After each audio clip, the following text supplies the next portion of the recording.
News Maharashtra K9 आवाज जनतेचा।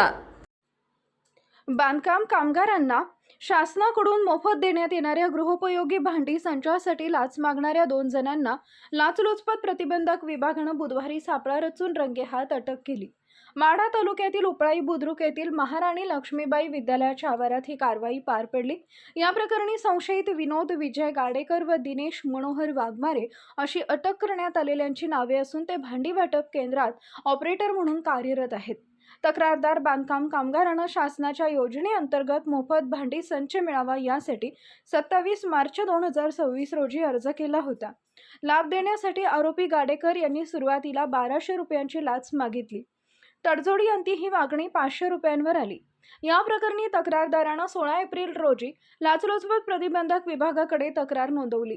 सापळा रचण्यात आला। बुधवारी सकाळी गाडेकर यांनी तक्रारदारास लाचेची रक्कम वाघमारे यांच्याकडे देण्यास सांगितले।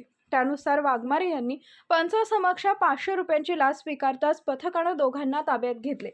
रात्री उशिरापर्यंत ही कारवाई करण्याचे काम सुरू होते। बांधकाम कामगारांना मिळणारे भांडी संच किंवा इतर कोणत्याही शासकीय योजना पूर्णपणे मोफत आहेत। जर कोणी यासाठी पैशांची मागणी करत असेल तर घाबरू नका।